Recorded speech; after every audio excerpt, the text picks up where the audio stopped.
and we're going to finish off chapter 5 today, and I'll post it as part 2. I've added a couple of slides. I thought to fully explain a pivotal point in history, put it that way. So what I just made the edits, so it'll take me a little while to update the version in Brightspace, but eventually it'll be there. It's nothing major. It's just key points that I wanted to emphasize. So we left off with Charles' Law last Thursday, and today we're going to pick it up with Avogadro's Law. We need some background. Avogadro was an Italian chemist. Actually, he was more of a physicist, and that was the problem with his suggestions. He was working with gas densities, and he wasn't too concerned with the chemistry of the reactions, but and that's part of the reason that most of the chemistry community of those days didn't take him very seriously. But he postulated this idea, and it really didn't, and this was in 1811, and it really didn't start to become accepted until after the Karlsruhe Congress, Chemistry Congress in southern Bavaria, about 1860. And he'd already passed away by then. So what is his hypothesis? Avogadro said that the best way to illustrate that is with a picture. If you have a container, a sealed container with the gas in it, and you compare that with a sealed container with the same gas or different gas, it doesn't matter. Different gas is probably better for our discussion. And they both the same volume. Both have the same volume. And they're both at the same temperature. And the internal pressure you've measured with your manometer, the internal pressure of each one is the same, then it must follow. What's the fourth term? Remember from last week? Huh? Numbers of, yes, N. Moles. The number of particles in this one has to be equal to the number of particles in that one. And that was earth-shaking to those who were still thinking, right?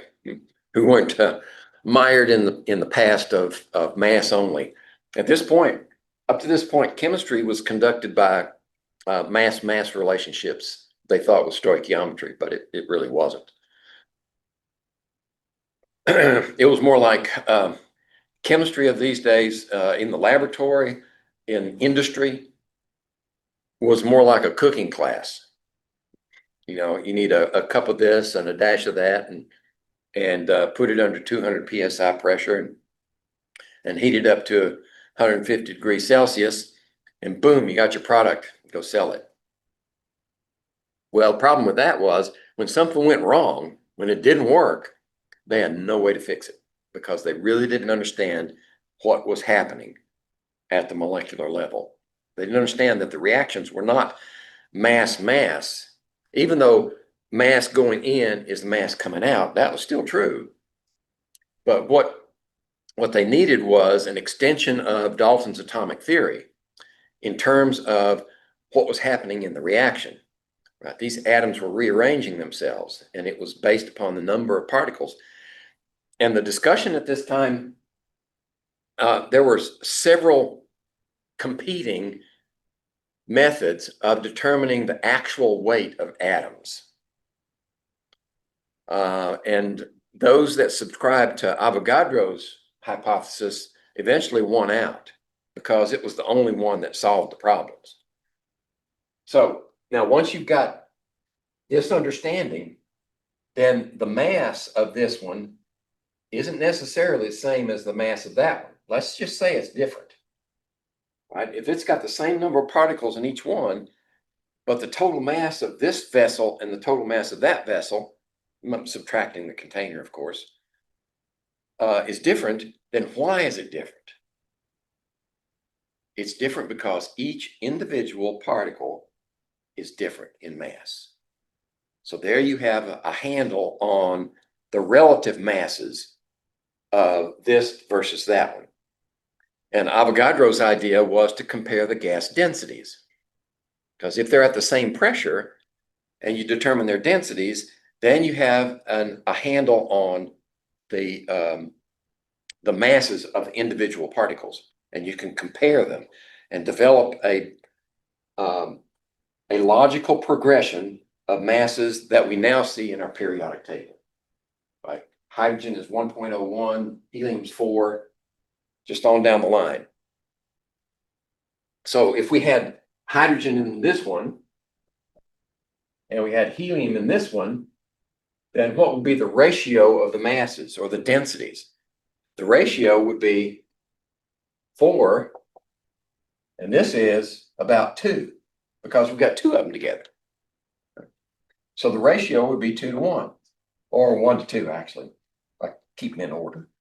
So 1 to 2 would be the mass ratio of these two. And once you've settled on a mass as your standard, like we did for carbon, right, carbon 12, once you settle on that standard, then you compare everything else to that one, and you can do that with this method.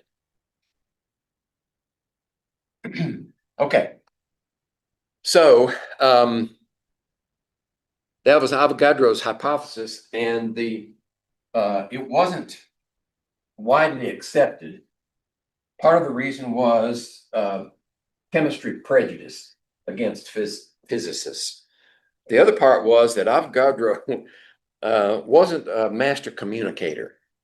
Right? He spoke in the language of physicists, and most chemists in those days didn't understand it, didn't appreciate it, couldn't turn it into a practical means of correcting problems. It took another chemist, Cannizzaro. Stanislao Cannizzaro was also Italian, only he moved around Europe for a while before he finally settled in Genoa as professor of chemistry. And he was unsatisfied with the textbooks that were being provided for chemistry students. So he wrote his own. And he published part of it. It has a long Italian name. I'm not going to go into it. It'll be on the slide in a minute. And he took copies of that with him to this Congress at the university in Karlsruhe, Germany. Cannizzaro attended this conference at the university in Karlsruhe, Germany. And the Congress was convened primarily to figure out why chemists couldn't solve their stoichiometry problems. Right? When a reaction went wrong, they had no idea how to fix it. So they banged their heads together for a few days and came away with no answers. But Cannizzaro presented his findings based upon Avogadro's work, and then he handed out copies of his pamphlet, I think it was called. It wasn't big enough to be a textbook, but he handed out a pamphlet that described his ideas. And everybody politely took a copy and went back to their cities and companies and universities, and the lights started going on all over Europe. They finally figured out how to deal with the stoichiometry problems. There it is. I don't speak Italian, so I can't pronounce that for you.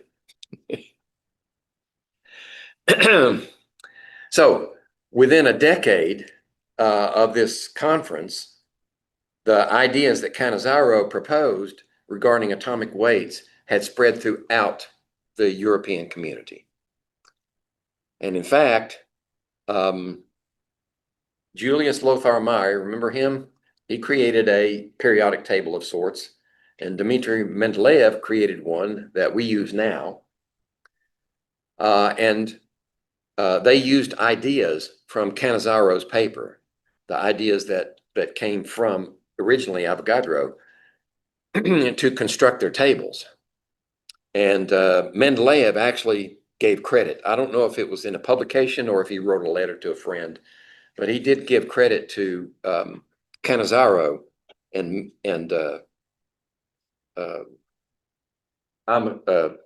Avogadro for the ideas that helped him construct this table. Okay, so now, how do we express those ideas? Remember, we had these four conditions: pressure, volume, temperature, and moles. And if we want to watch the variability of two of them, the other two have to be constant. So in Avogadro's case, his law is going to be a relationship of moles and volume, because he was interested in gas densities. So we're interested in volume primarily. And he held pressure constant and temperature constant. And the relation that he discovered was the quotient of volume to moles is equal to a constant.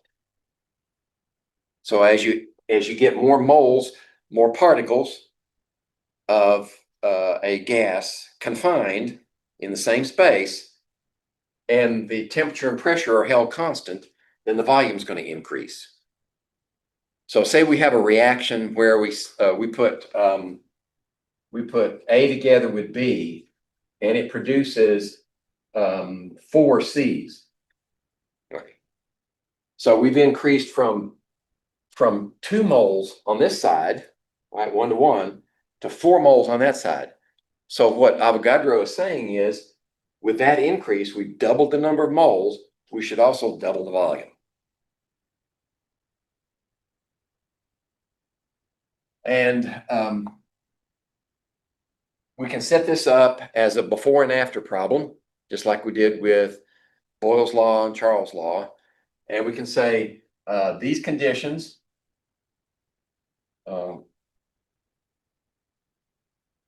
before and after. Or we can say initial and final. Like that.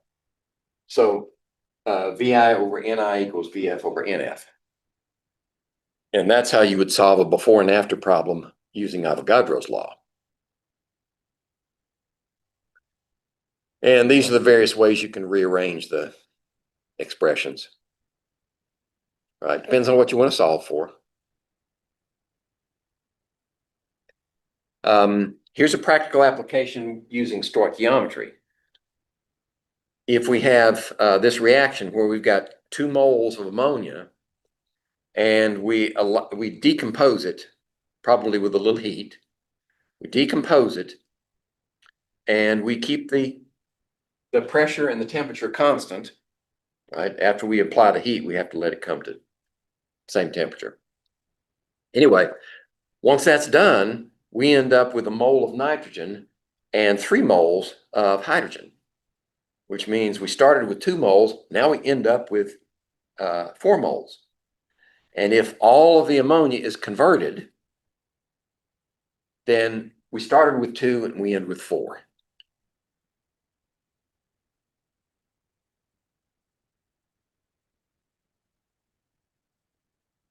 So if we started off with a volume of 35 square feet, then we should have how much at the end? 70, right? We doubled the number of moles. We doubled the volume. So we should have 70 cubic feet of gases at the end of the experiment. Now, this is an ideal situation, right, where all of the ammonia is converted completely to nitrogen and hydrogen. In reality, that usually doesn't happen. You usually have some of the reactant left over. So that would complicate the problem, but the solution to the problem is still the same.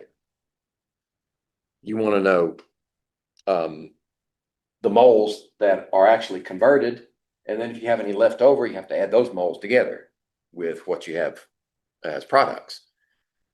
And then you can set up this ratio of volume over moles, volume over moles.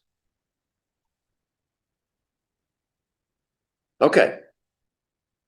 Now, we've been speaking in sort of ideal circumstances, and this is the chronological way that these gases came about. Right? Boyle's law came first, then Charles' law, and then Avogadro's law. And what scientists noticed was that during a chemical reaction or even a physical process, it was difficult sometimes to examine a chemistry problem and keep two of these constants so you could look at the other two.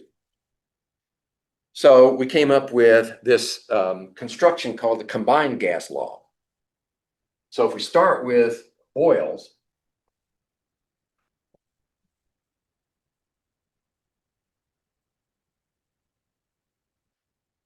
pressure volume,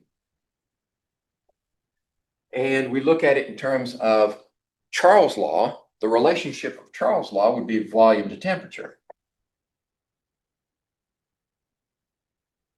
Right?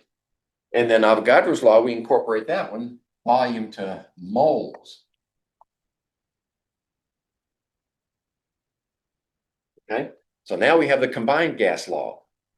We have the initial pressure, the initial volume, product of that, divided by the product of moles and temperature, the initial conditions, and then the final conditions.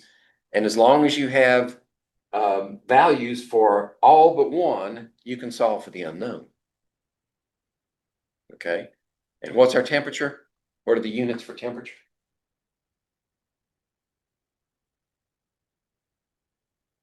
Pop quiz. Kelvin. They have to be absolute. Remember why? Because we can't stand negatives in our calculation, right? Celsius has negatives. Fahrenheit has negatives. We have to have all positive values for our temperature. So we use Kelvin. It's based upon 0 is as low as it goes. It won't go negative. So we convert to Kelvin. Now all of our temperatures are positive values. Okay, so there's our combined gas law. And I think I've got an animation in here for, okay, start with Boyle's, and then we add Charles, and then we add Avogadro's, and there was our combined gas law. Now, this was a before and after situation for solving a problem. But suppose you're in a particular state. In other words, you don't know how you got there. You can measure conditions, right? Pressure, volume, temperature, moles. You can measure conditions, but you don't know how you got there. How do we deal with those types of problems? Well, that's where the ideal gas equation comes in. And we're going to take this and use it to convert. Right, remember, each one of these laws is equal to a constant. So we could combine all of these into a constant, right? A big K. Right? They're all supposed to be equal to a constant because that's equal to a constant and that's equal to a constant. This is equal to a constant. So we just combine them all into one constant. Okay. So since they're both equal to a constant and we don't know what the initial conditions were, now all we know is final conditions. So we can measure pressure, volume, and temperature and calculate moles as long as we know what that value is. So we got to find out what the constant is in order to solve this for a state as a state function. So the ideal gas law is dependent, the constant that we develop for the ideal gas law is dependent upon the units of measure. If you change the units of measure, then the constant will change. So we're going to see, we use atmospheres for pressure, liters, because that's a standard measure for volume, moles for N, and K for our temperature. Okay. If we choose those values and we use standard amounts of measure, say 1 mole, a standard temperature for gases is 0 degrees. Right? That's the only one that has 0 degrees. Everything else is 25 degrees Celsius. But for gases, when we're working with gas laws, it's always 0 degrees. So standard temperature and pressure for gases, this is only for gases. Standard temperature is 0 degrees C, which would be 273 K, and pressure is 1 atmosphere. So if we choose those values and say this one is 0 degrees Celsius or 273 K, right? So we got that value, that value, that value, and 1 atmosphere here. And we put any gas in a vessel and we subject it to 1 atmosphere pressure, 1 mole of gas. We know got a mole in there. We know it's at 0 degrees Celsius. What volume will it give you? And we just measure the volume. And the volume, as it turns out, is 22.4 liters. So now we have standard units of measure and values for each one under these conditions. And if you use all of these values, then K is actually 0.08206 liter atmospheres per mole K. Notice we can't cancel any of the units because they're all different. So we do everything to the units that we did to the numbers, right? We just said 1 times 22.4 divided by 1 divided by 273, and we should get 0.08206. And liter atmospheres times, and then mole K in the denominator. So that's your value. And this actually has a special letter. We call that R. That's the ideal gas constant derived from those units of measure only. Now you're going to see R in a host of different units of measure. I mean, you may see it that way out there. We're only going to use this one and one other one. Because this gas constant shows up in lots of different equations now. And some of them have energy as a unit of measure, joules. If that's the case, then this value will change, like joules per mole K. But we'll get to that later. Right now, we're going to use 0.08206 liter atmospheres per mole K as our. So now that we know this one, you'll usually see the equation written in a linear fashion. So we'll take these two and put them over here by that R. So we have N, oops, that looks like an R. N R T. And PV is still on this side. So that's the way you'll normally see the equation. PV equals nRT. And it's absolutely essential that, and this is true for any equation, if you have a constant in the equation, the constant will have units of measure attached to it. And those units of measure will tell you what the other variables must be.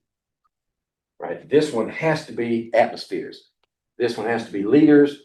That one has to be moles, and that one has to be K because of these units right here. Okay. All right. And I left out the animations. Oh, okay. More discussion. So this is called the ideal gas equation. And it's important that we understand what an ideal gas is so that we use it properly. Because if you get into situations where the gas does not behave ideally, such as it's very cold or it's under extremely high pressure, then you have to introduce correction factors into this equation. Right, so we're not going to go there. That's for chemical engineers. I don't even go there. So what's an ideal gas?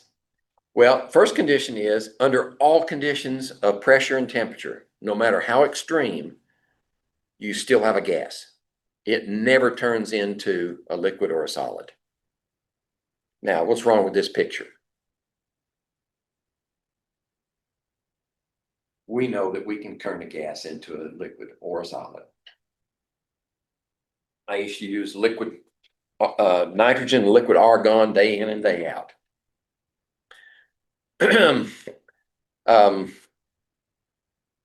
If you've ever shipped anything on dry ice, that's a solid gas, carbon dioxide. Okay, so we know that the real gas is different. But under certain circumstances, we can treat changes that we introduce to a system as placed upon an ideal gas, because it will remain a gas as under conditions of pressure and temperature, as long as they're not too extreme. We also treat, and one of the corollaries to that first condition is the point molecular volume. What does that mean? Remember in math class? There's a point. How many dimensions does that point have? 0. No dimensions. Points don't have dimensions. Right. How about this one? That line has 1 dimension. Okay.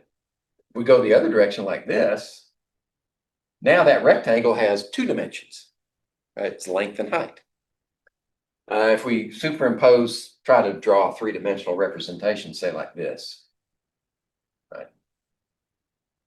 Now that cube or that whatever has 3 dimensions, right?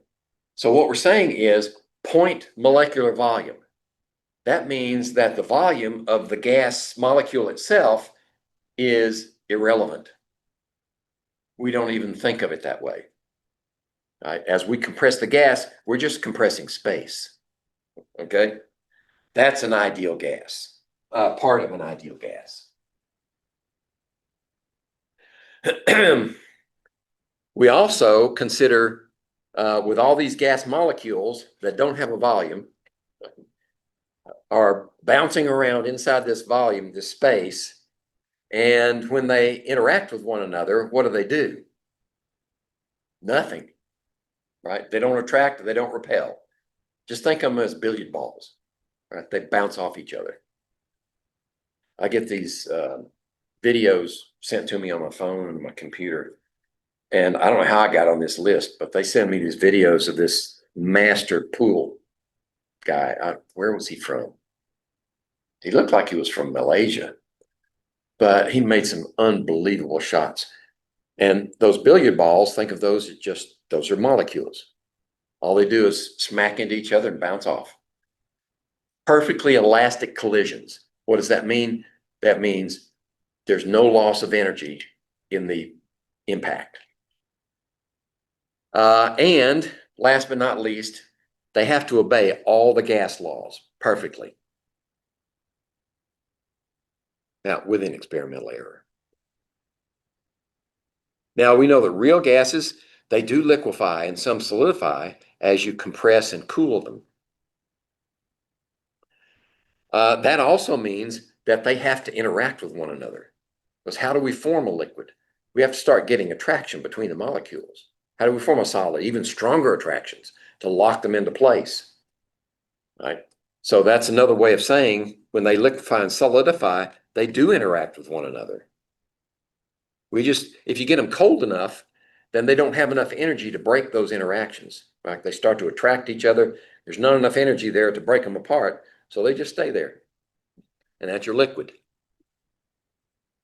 They actually do have volumes, and they do have masses. We know they have masses because they exhibit temperature, which is related to kinetic energy. And kinetic energy can only be expressed by a mass moving at a certain velocity, right? Kinetic energy of any object is related to its mass and its velocity squared. We're going to look at that again in just a few minutes. assuming I have time. If I don't talk too long on one subject or the other. And we're going to add one other thing for real gases. They interact with the walls of the container, right? They smack off the walls. What would happen if they didn't interact with the walls of the container? Or what doesn't happen? You can't measure their pressure, right? Because you put a probe in there to measure something. Well, we're just going to stay away from you, right? It's as if we don't have any pressure at all. It's none of your business, right? Okay. Now, under what conditions do real gases behave most ideally? Under conditions of low pressure, which is another way of saying low moles. There's not a lot of gas in there. It's kind of rarefied. And high temperature. So low pressure or low moles means that there are very few interactions. So the interactions are not significant to the behavior of the gas, right? So even though they do interact, there's not enough of them to cumulative, added up, have an effect on the behavior of the gas. And at high temperature, they're moving so fast when they do smack into each other, there's so much energy that it doesn't matter if they attract or repel, right? They're just, it's a minor component.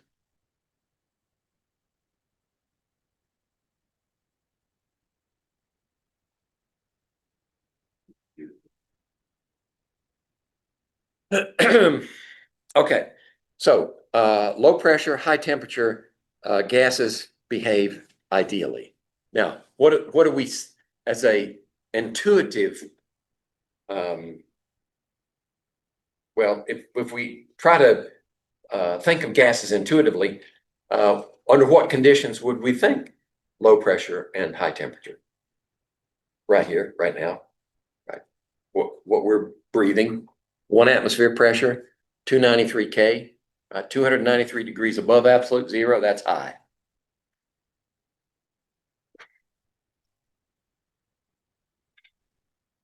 Okay, and here's the ideal gas equation.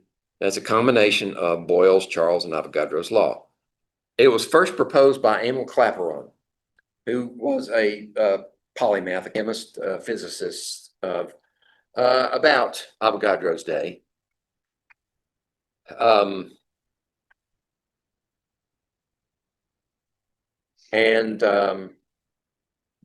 That's enough said. He does a whole lot of other stuff, but I'm not going to say anything about that until we actually need it. Okay, so if we use the liter atmospheres per mole K, we get this value, 0.08206 liter atmospheres per mole K. If we use joules instead of liter atmospheres, then we get a different R value, right? 8.3145.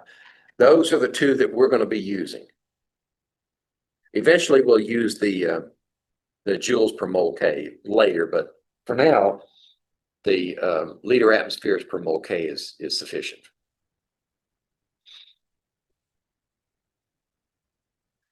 Let's see. And just like any equation, you can rearrange it to suit your needs. Solve it for pressure, solve it for volume, solve it for moles. We'll do that one when we do equation stoichiometry involving reactions of gases. Solving for temperature. You could even solve it for pairs of unknowns.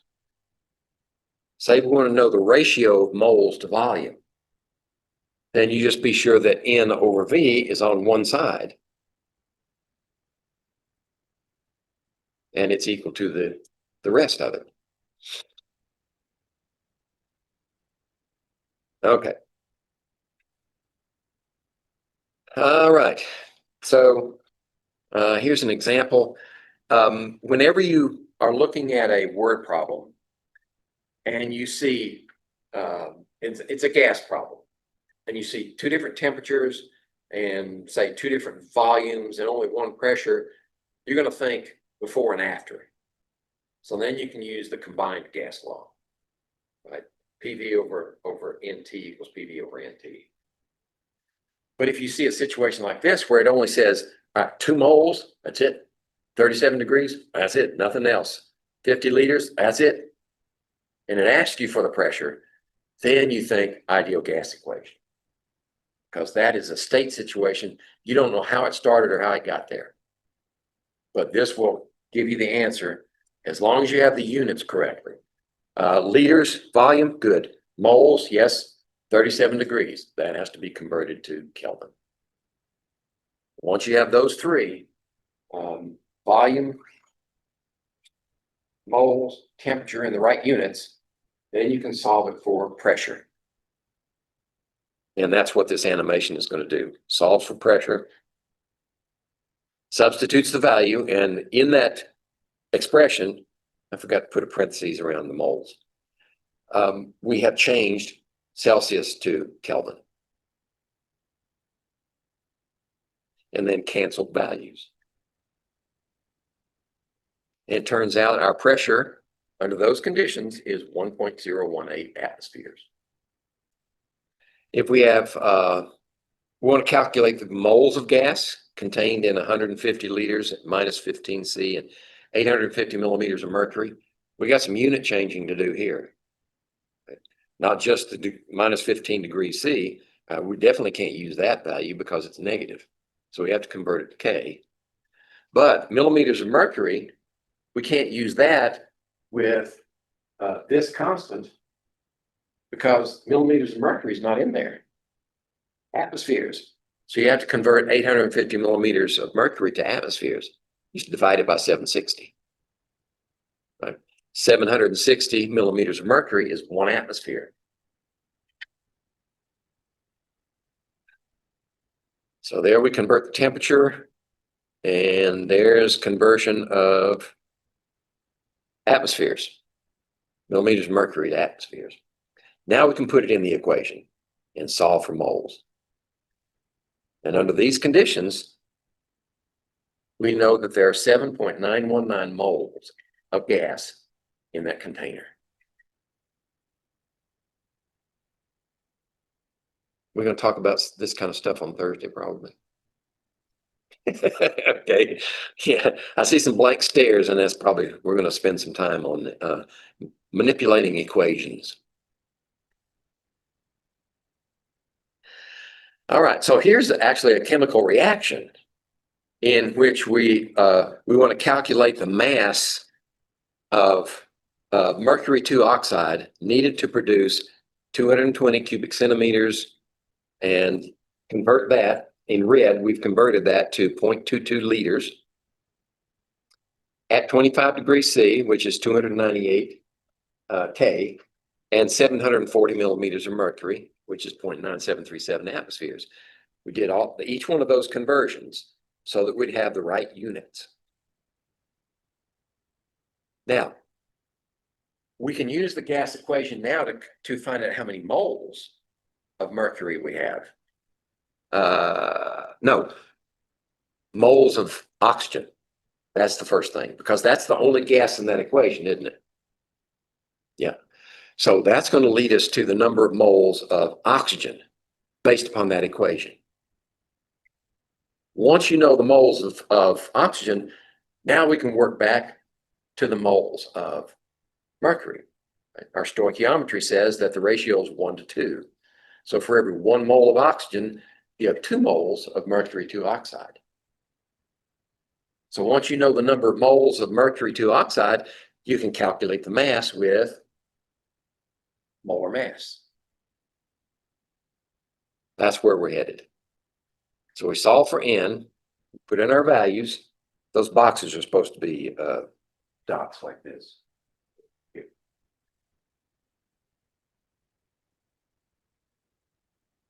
When they gave us a new version of PowerPoint, it didn't like my fonts. Oops. There we go. So we end up with 8.755 times 10 to the minus 3 moles of oxygen, and twice that much mercury 2 oxide. So that's what this is about here. Our conversion factor is built from the coefficients of the balanced equation. And then I'm going to go ahead and introduce molar mass, because if we can convert moles of oxygen to moles of mercury 2 oxide, then all I need is the molar mass of mercury 2 oxide, right? Add mercury and add oxygen, right off the periodic table. And that's 216.5894. And we end up with 1.8693 grams of mercury 2 oxide from that equation, from that reaction. That's how much, I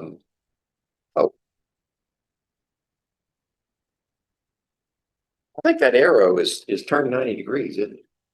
It needs to be back this way. Okay, then what volume of mercury was produced? Okay, so we've got the same number of moles of mercury produced as the mercury 2 oxide that went into the reaction, right? Because it's 2 to 2 or 1 to 1. So we already have the moles of mercury by conversion, right? Well, we're going to start with oxygen, but that same reasoning. Then we're going to find out the mass of mercury produced in this reaction by the molar mass of mercury. And now that we have the mass of mercury, we can use density to find out the volume. Right? Volume equals mass divided by density. So we just divide that mass by density. There it is, 13.59 grams per cubic centimeter. And remember, all conversion factors are equal to 1. So we just flipped it so that we could cancel the grams and leave us with cubic centimeters. Now, is that the, what volume? Okay, maybe it's going to accept cubic centimeters. Yeah. So that's the volume of mercury that was produced in that reaction. In fact, this reaction is the one that was first used to identify and characterize oxygen. I think Lavoisier did that. It produced oxygen. They had a different name for it then, but characterized it as something that would support life. As they put little mice in the little container and generate this gas and they live.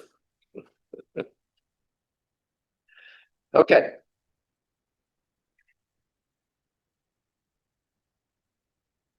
I'm going to mention this one in an abbreviated form because later on, we're going to actually do, this is one of our lab experiments. We're going to use the Dumas method to determine the molar mass of a volatile liquid. In order to do that, we turn that volatile liquid into a gas, into a known volume container, and we measure the mass of it. And by our gas law, we can tell how many moles are in that container because we're going to have the temperature, we're going to have the volume, we're going to have the pressure.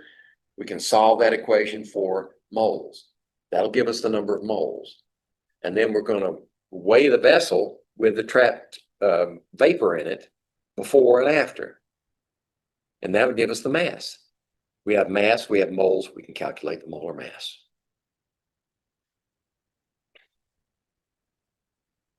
Jean-Baptiste André Dumas. This is not the same Dumas that wrote the Three Musketeers. It's a different Dumas.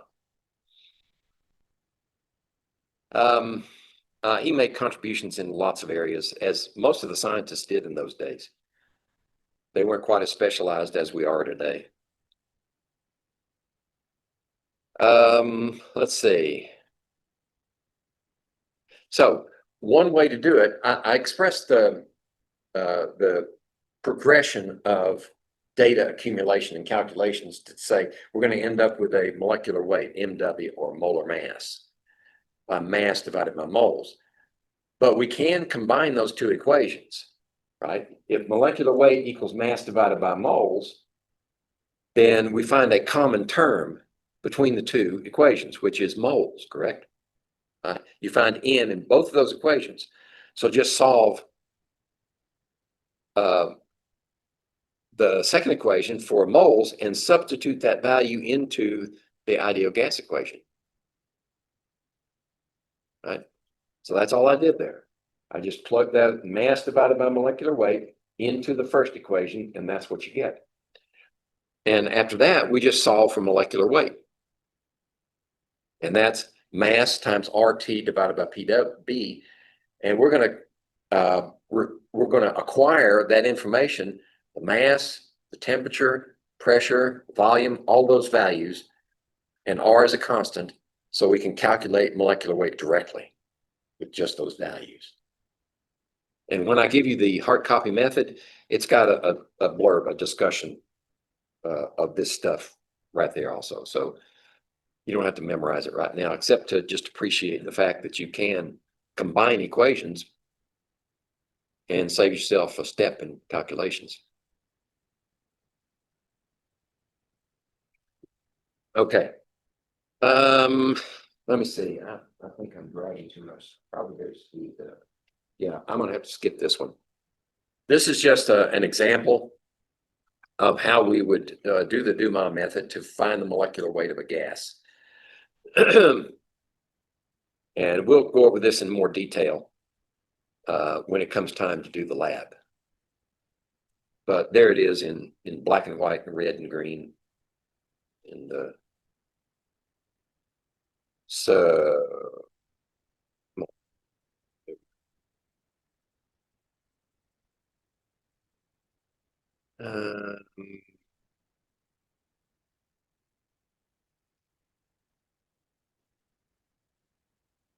so for argument's sake, let's consider this problem where you want to find calculate the final volume of some gas when 50 liters of the gas at 250 degrees Celsius and 750 millimeters of mercury pressure is cooled to 25 degrees. It went from 250 to 25 and compressed to 900 millimeters of mercury.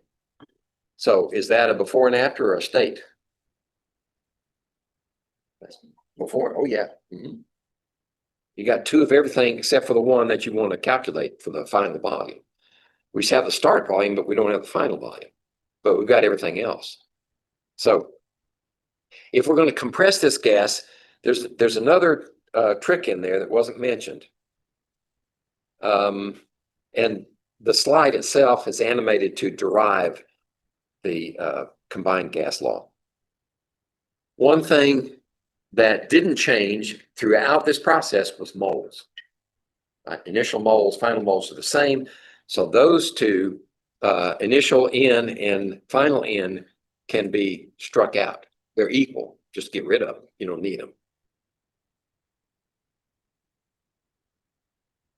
And there's solving for the final volume. Okay, there, I'm going to make a point in this one. Ni and Nf, they go away because they're exactly the same.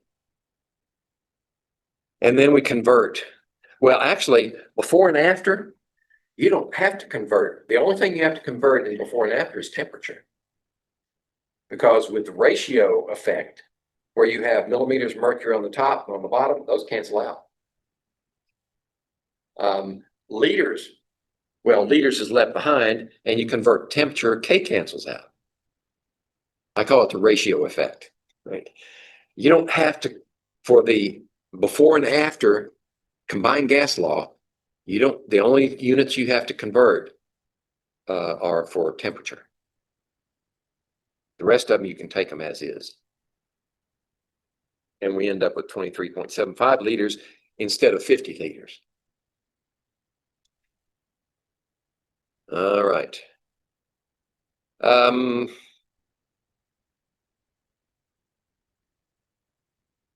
I could go into detail here, but I don't think we're going to have time. I don't want to eat up your lab time. So what we're trying to do here with this decomposition of ammonia, this is the same type of reaction we had before. We want to calculate the final pressure of the system when 25 cubic feet of ammonia at 400 millimeters of mercury and 25 degrees C is rapidly heated to 500 degrees, and the vessel expands to 30 cubic feet. All right, so it expands by 5 cubic feet, but the temperature increases from 25 to 500 because we made it do that. And then we want to find out what's the final pressure. Well, the initial pressure was 400 millimeters of mercury. So if we convert all the values, as we should, because we're using the, actually we're going to use the combined gas law. Yeah. So the only one we have to convert is temperature. That's why it's the only one in red. And then we solve for the final pressure and plug in our values. Now, the one that we didn't talk about was the number of moles. So the number of moles in the numerator is the final moles. That's 1 nitrogen plus 3 hydrogens. That's 4. So we put 4 in for the final. And initial, we only had 2 of ammonia. So we put 2 in the denominator. So we do have a change in the number of moles in this equation. And once we solve that equation, we end up with 1,700 millimeters of mercury, which is quite an increase. About 4.5 times increase in pressure. Okay, this is important. Dalton's law of partial pressures. John Dalton, remember, the father of the atomic theory, did a bunch of other stuff. And one of the things he did was he noticed that when you combine gases of varying pressures and measure the final pressure, right, or the total pressure, you could calculate this if you knew the introduced pressures of the other gases.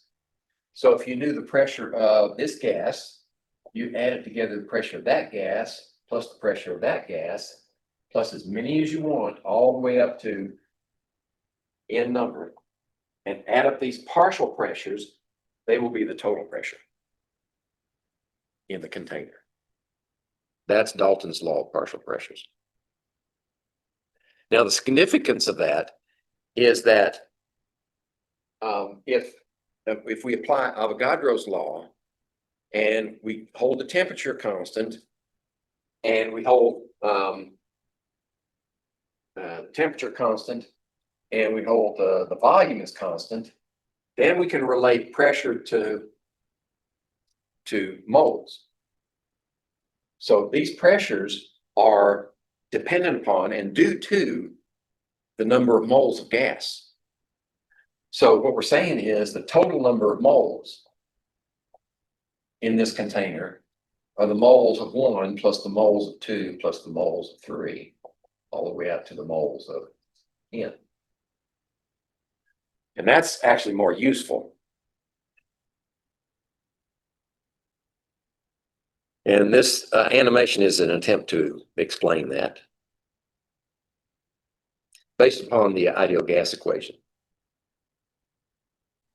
Now, another concept is called the mole fraction. The mole fraction is simply take any one of these, the number of moles of 1 divided by the total moles is equal to the mole fraction of 1. And it's a decimal fraction. That's all it is. So what does that mean?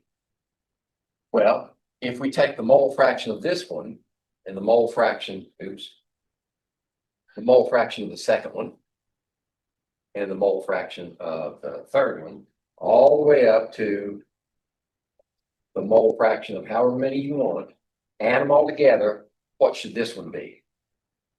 Well, not that one, but the total should be 1.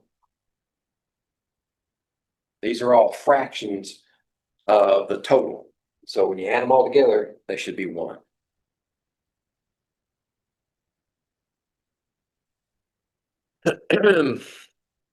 Okay.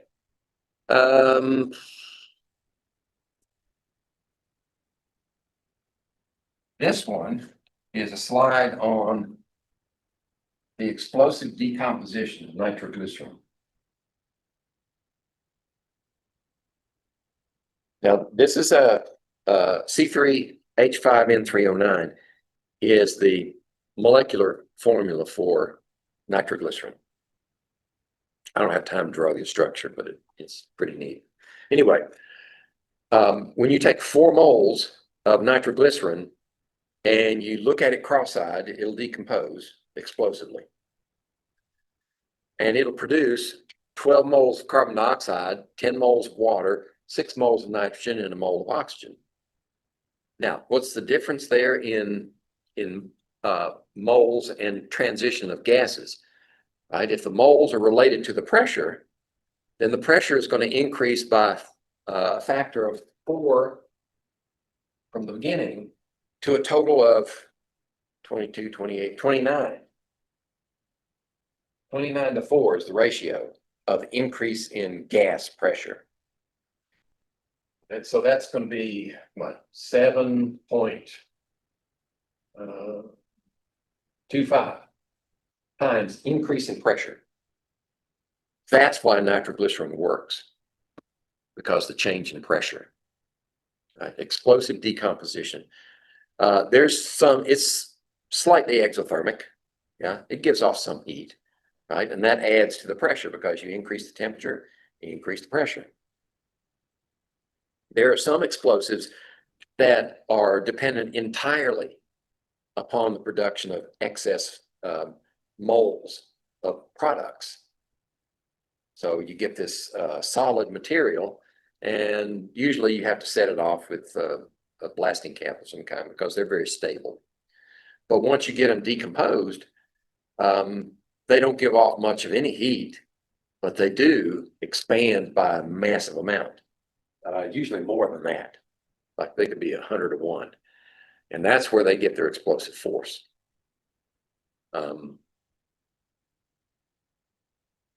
Remember the Tsarnaev brothers who made a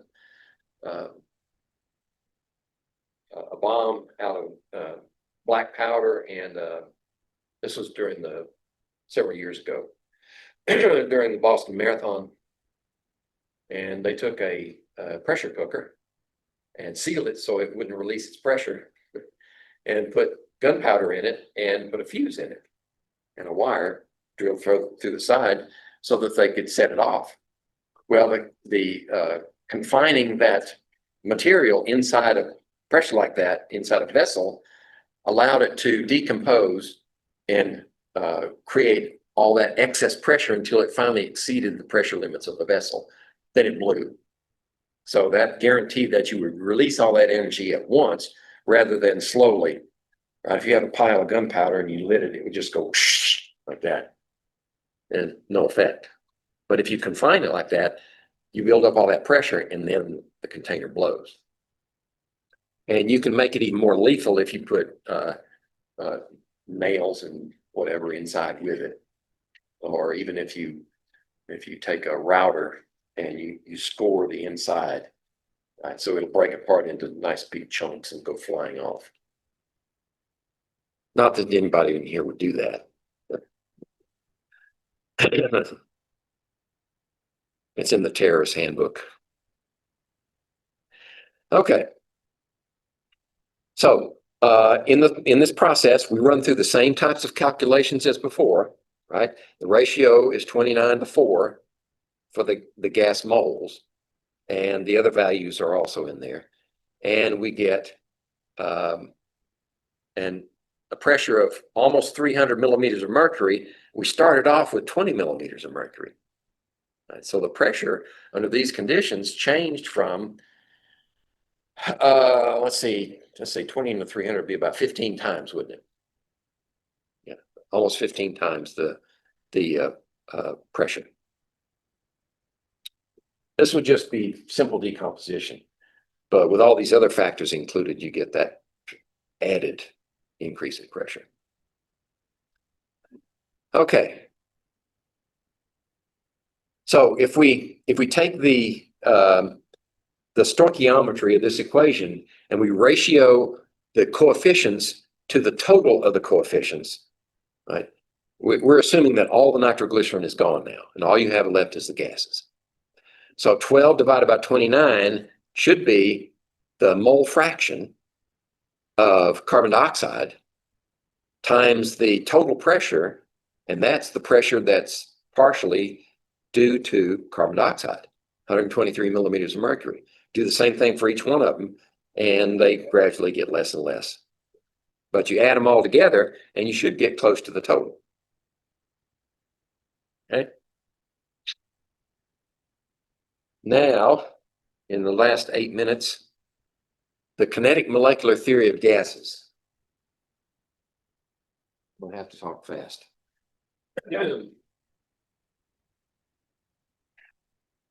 So let's break down that descriptive title.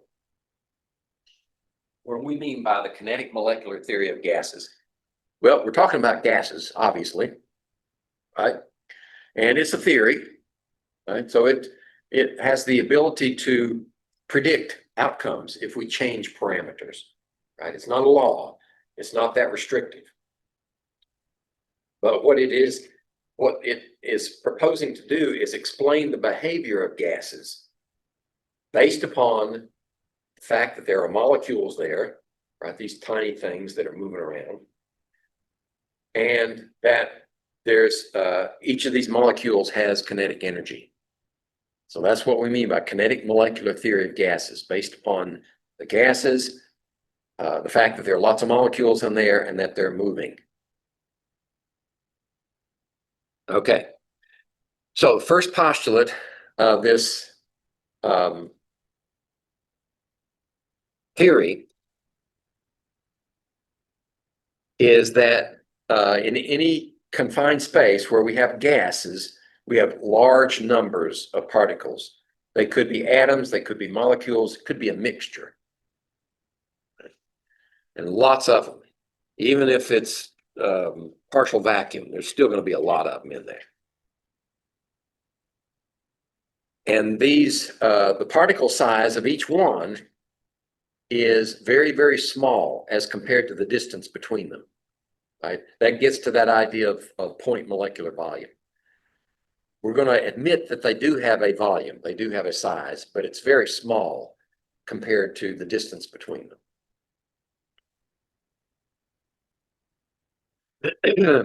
These gas particles are in constant rapid motion, right? And we're going to calculate what those speeds are in just a minute. But they're very, very high. Some of them exceed the speed of sound. But like they'll be traveling fast until they smack into somebody else, and then they have to change directions. But they are moving very fast. And that they do collide with other particles in the container and with the walls of the container. Those collisions are inevitable. And when they collide with the walls, that's how we can measure pressure.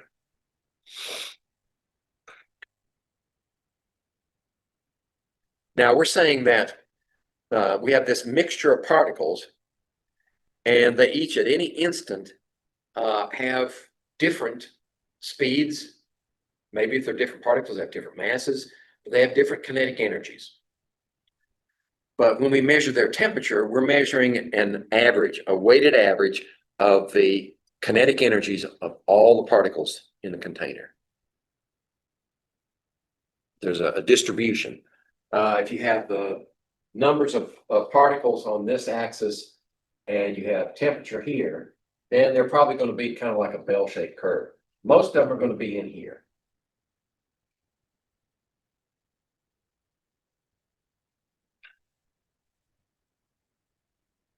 And we have to assume that these particles have no intermolecular forces. Inter meaning between particles. Intra would be within the particle, and we'll talk about that second semester.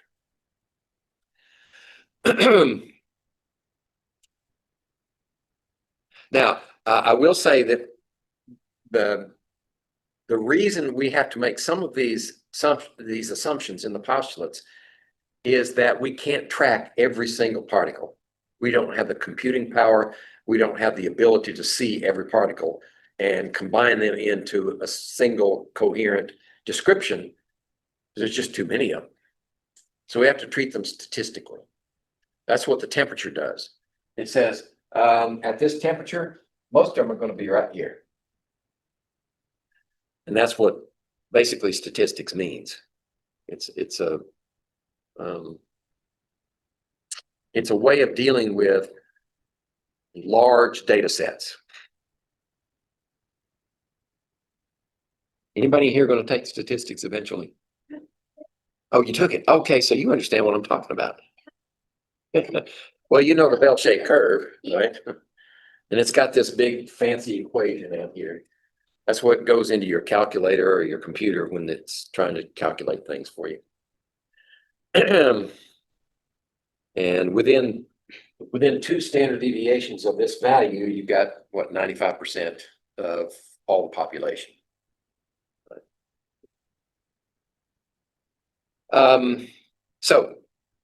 Here's what I want to do with this slide.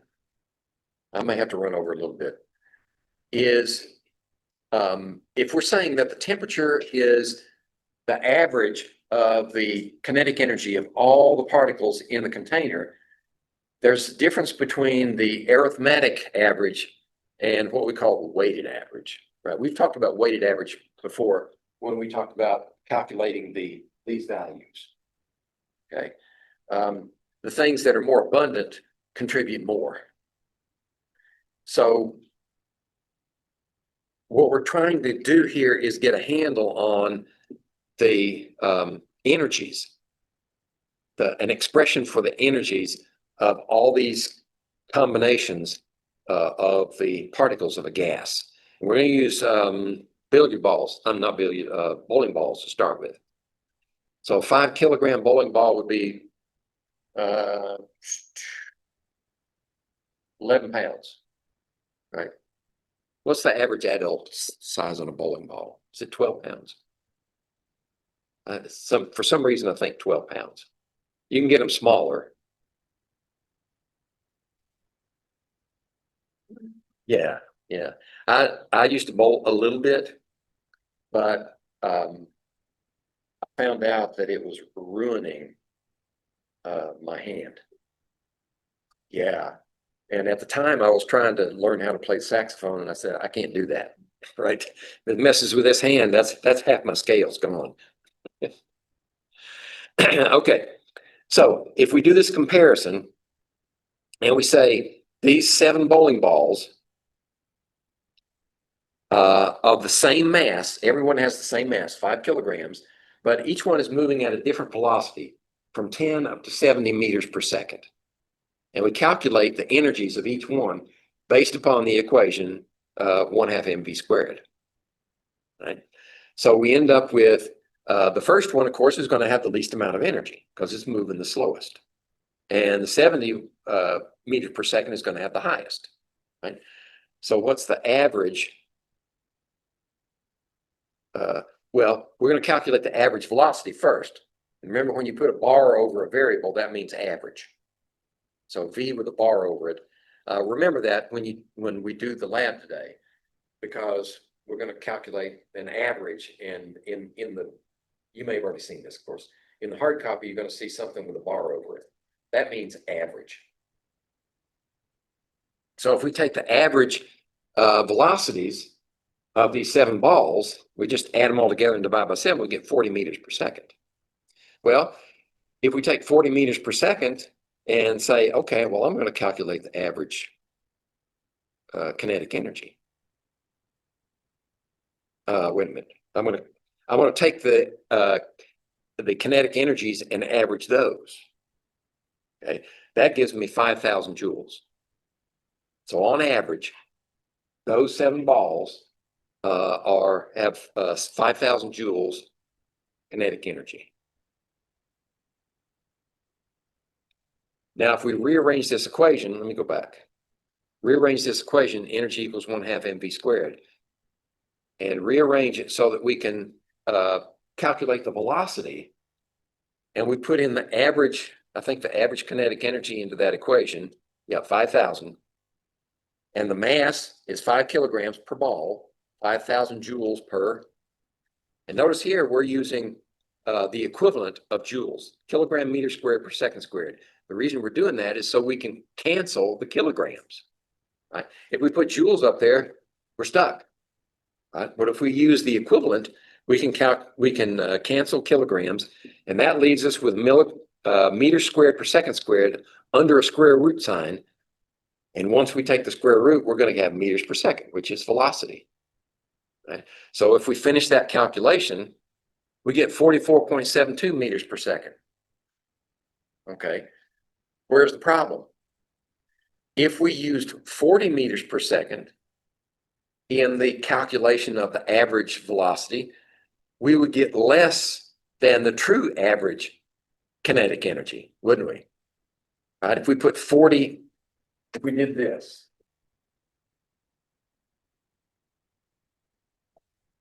and we said kinetic energy is 1/2, mass is 5 kilograms, and velocity squared would be 40 meters per second squared. Let's go ahead and calculate that.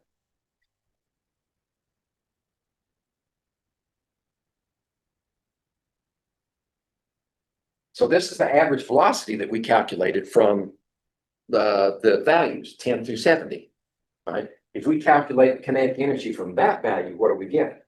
Well, let's see, 40 squared. And where's my square? Here it is. And then 5 times that, and then 2 divided into it. So I get 4,000 joules. Okay, if we use that value, we get 4,000 joules. But we know we've calculated the average energy for these objects at 5,000 joules. So that value of average velocity doesn't get us where we want to go. It underestimates. So where's the solution to this problem? The solution is we use a calculation called the root mean square. And you'll probably recognize this from statistics. You not staying for the lab? Okay. Connect with your partners. Get the data. The root mean square simply means we take the square of each one of those values, 10 through 70. Right, take the square. So the square of this one would be 100, and the square of this one would be 490, right? Or is it 4,900?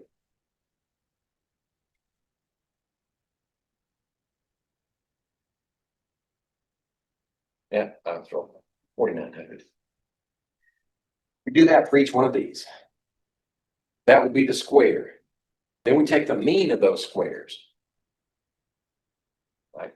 Square values. Okay, take the mean of those squares. So we get an average of these values. And then we take the root, the square root of it. Okay.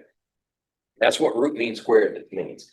So what that would give us, this root mean squared would give us the value for velocity that we need to use as the average value. And actually the root mean square velocity would be 44.72 meters per second. Okay. Now, if you think this is all abstract and it doesn't affect you because it's in a problem on the board, you are using, without your knowledge, root mean square every day. Anytime you plug your hairdryer into the wall or you turn on an appliance, because we have alternating current, the voltage in that line, and this is time, the voltage in that line goes like this, the sine wave. So it goes very high, very low, very high, very low, and it crosses zero at some point. And let's see, this would probably be in the neighborhood of, I don't know, I think it's about 150 volts and then negative 150 volts. So what's the equivalent there? We take the root mean square. The root mean square of this gives us 115 volts. So that's the direct current equivalent of the alternating current. So you guys are using root mean square every day of your life. You just didn't know it.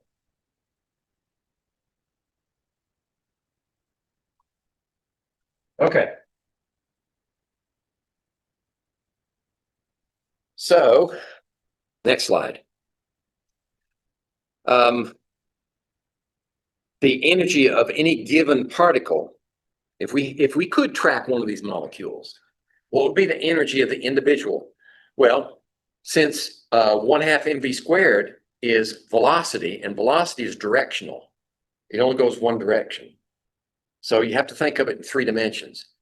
What's the energy in this direction? What's the energy in that direction? And what's the energy in this direction? So that's why we have 3 of those values there, x, y, and z. And mu is the velocity for that vector in the x direction, the y direction. So if it starts here, and instead of going that way, or that way, it goes like that, then it's got a component of each one of those. That's what we're saying here. So to calculate the energy of that individual particle, we have to know its direction in 3-dimensional space. For a mole of particles, right, if we had the average of all these, then we'd say N would be the moles, and there's the root mean square. Okay, so we take the average of those values, square them, square the average of the squared values, right? Root mean square, go backwards. Root mean square, square all the values. Then mean, take the average of all those squares. Then take the square root of that. That's how you do it. Okay. So that's just an explanation. Here's what's the practical application. If we know the root mean square velocity of any particle, root mean square of any particle, it's equal to the square root of 3 times gas constant, and this gas constant is the 8.3145, all the joules in it, times the temperature, divided by the molecular weight, or the average molecular weight if you have a mixture of particles. So what that tells us is, if we know the molecular weight of our gas, say we have helium, and we know the temperature that it's at, we can calculate how fast it's moving on average. So that's where we can calculate, the postulate says rapidly moving particles. This, we can tell actually how fast they're moving on average.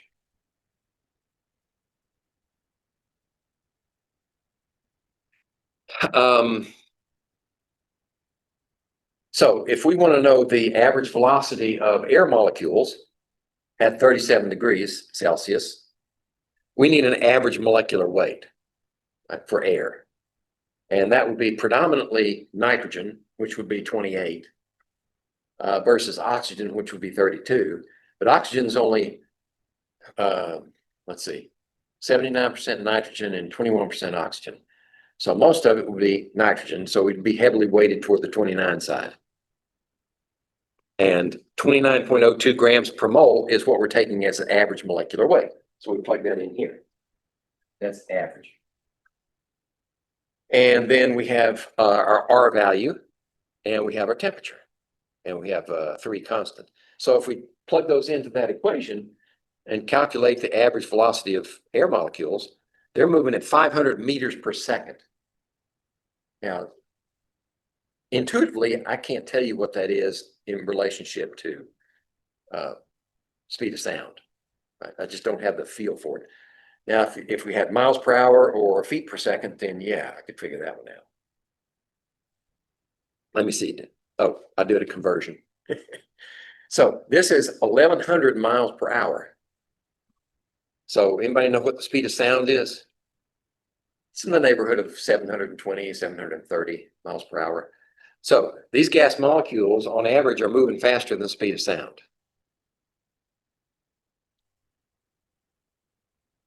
Now, if we use helium instead, we get a much faster speed. Why? Because at the same temperature, these molecules must be moving faster to carry the same amount of energy. You know, it's like firing a gun with a 9mm slug in it versus a 45. 45 is a lot heavier and it moves slower, right? But it hits with the same energy. Actually, it hits with more energy, but that's another problem. So the bigger the bullet, the slower it can move and carry the same amount of energy. Same thing with molecules. So this helium is lighter than nitrogen and oxygen, and it moves faster, 1390 meters per second. That's definitely faster than the speed of sound, about 2 times the original. 2 is about 3, it's about 3 times, Mach 3 for helium. That's why when you breathe helium and try to talk, your voice goes up, because the molecules are moving faster. And you sound like Daffy Duck. Let's see. If we want to compare 2 gases, the velocity of A and velocity of B, I'm not sure why we did that. Oh, we're multiplying the same amount of time times each one, right? So if they travel for the same amount of time at their given velocities, they have 2 different velocities. So now they're going to have 2 different distances that they've traveled. So which one travels the farthest? The one that's moving fastest, right? So what we have is, let's go back. Velocity. Yeah, okay. I see where that's going. What we can say is, since velocity of A over velocity of B is relative to distance A over distance B, notice that T is the same for both of them. So T can cancel out. That means we can put the expression for the velocity of A on the top and the expression for the velocity of B on the bottom, right? 3RT over M molecular weight of A square root. Well, if we put square root of one over the square root of the other, we can take square root of the whole thing. So now under that square root, we have these 2 expressions and we can cancel things and combine them. Now what do we have? The distance that A is going to move relative ratio to the distance that B is going to move is the square root of the molecular weight of B divided by the molecular weight of A. And a practical application of that, and this is based upon Graham's law of effusion. Effusion just means, well, diffusion means how fast does something move across a fluid, right? A gas. So if we opened some perfumes in that corner, within a few seconds you'd smell them. They move fast. That's diffusion, moving through something like that. Effusion is how fast does it move through a barrier. So if you have a barrier with small holes in it, how fast will it move through that barrier to the other side? So they're based upon the same principle. It's just the 2 words mean something different. So if we put, I got an example here, I think. If we put 2 gases, ammonia and hydrogen chloride gas, soak hydrochloric acid in a cotton ball and stick it in one end of a glass tube, and ammonia and stick it in the other glass tube. When those gases combine, they form ammonium chloride, which is a solid. So you get a fog where they combine. So where are they going to meet in the middle? If we put ammonia on this end and HCl on this end, where are they going to meet? Are they going to meet right in the middle? Are they going to meet over here or over here? Yeah, relatively speaking. What's the molecular weight of ammonia? About 17.03 grams per mole. By the way, this molecular weight has to be in standard units. So you can't use grams per mole. You have to convert it to kilograms per mole, because kilogram is the SI unit.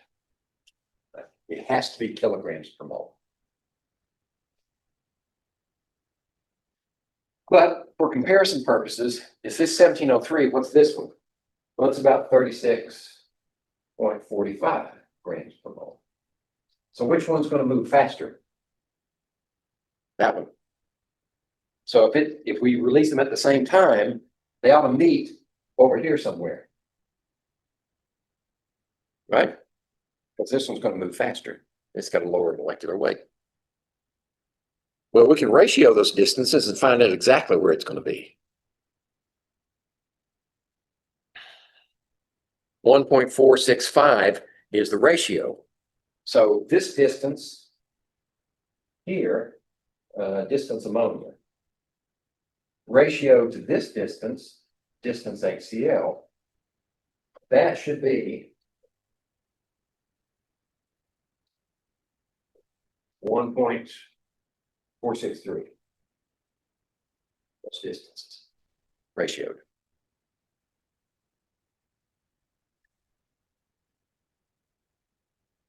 And if we use a little algebra, we can calculate that the distance that hydrogen chloride would move in a 150 centimeter tube would be 60 centimeters, right?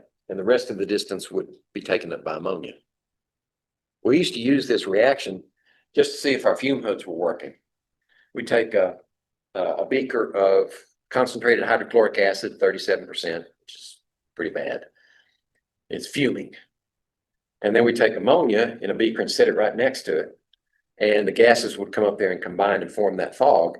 And the fog would drift out under in the fume hood. We could see how fast they were moving.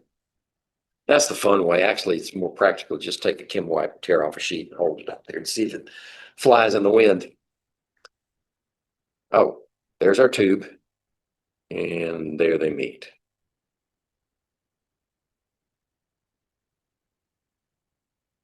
I guess it repeats itself. No more. Okay. Let's see. Well, okay. I'm going to skip this slide. All this slide does is it actually compares. You can calculate the molecular weight of an unknown. If you know the unknown is going to react with ammonia, then you can compare. And the unknown now is the molecular weight of your unknown. And you can find the molecular weight and look at your list and see which one it's most similar to, 127.6.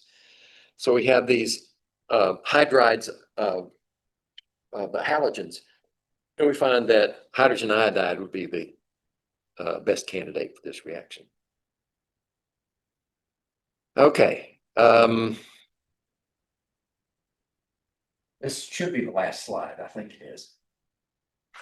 I mentioned before, I think that I used to live in Oak Ridge, Tennessee in the like 60s. And they were still doing research at that time. Oak Ridge was instrumental in the Manhattan Project for the development of the atomic bomb in World War II. And they continued research in Oak Ridge into the 70s.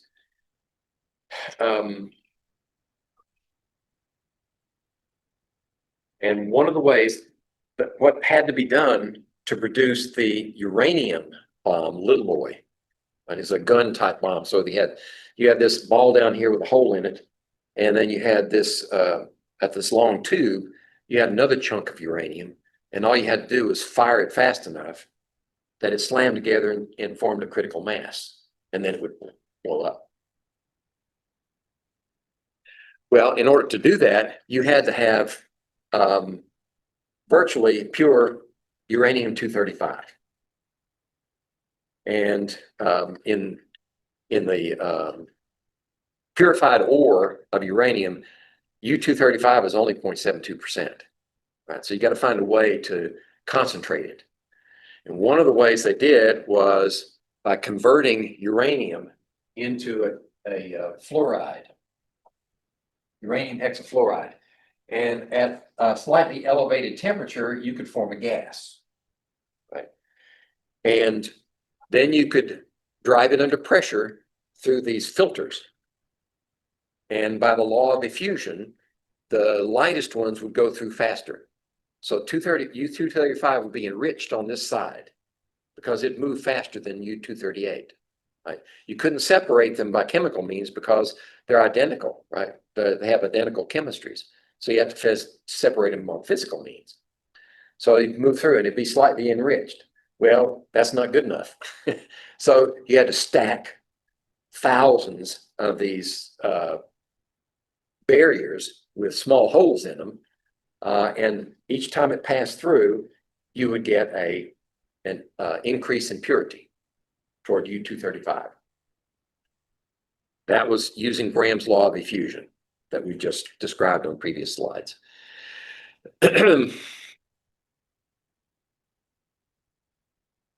Okay.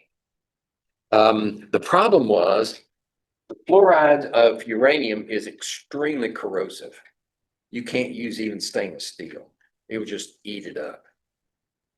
So fortunately, just prior to the war, Roy Plunkett, working for DuPont Company, had found, I think serendipitously, had found Teflon, polyfluorinated hydrocarbons that was resistant to these fluorides. So they made the barriers out of Teflon. And they needed a lot of them. So there was this huge building. They called it K25, Plant K25. And there it is. It's a massive 44-acre footprint for that building. And most of it is filter units. When I lived there, we didn't have a lot of money. We did have a car with gas in it. So for entertainment, pile the kids in the car and Dad would drive us around the perimeter. It had a fence with barbed wire on it and warnings, right? You don't cross the barbed wire because the guards have orders to shoot first and ask questions later. But it would take about 15 minutes to drive around the thing. And it was a massive building. And that was just one of the plants that was doing this nuclear research. They had two other plants that were using different methods to separate. They had one with a cyclotron in it. And they had another one with, let's see, they were just starting to play with gas centrifuges, which is now the preferred method, right? That's the method that Iran is using to get their bomb, is the gas centrifuge. Okay, I think that's the last slide, isn't it? Oh, there's the connect. If you want to learn more about it, then there's your the link. Oh, and one last thing. I mentioned earlier that ideal gases are not real gases. And if we get to the point where we have to modify our equation, our ideal gas equation, then this is the modification that you'll have to incorporate. And this was developed by Johann van der Waals in 1873. Let's see. Yeah, he did get a Nobel Prize for it. But he introduced these correction factors. Remember PV on the left-hand side. So the first bracket is the correction factor for the pressure. And just to the right of it is the correction factor for the volume. So if you have low temperatures, high pressures, any of the extremes, then you introduce these correction factors and the equation comes out able to predict an outcome.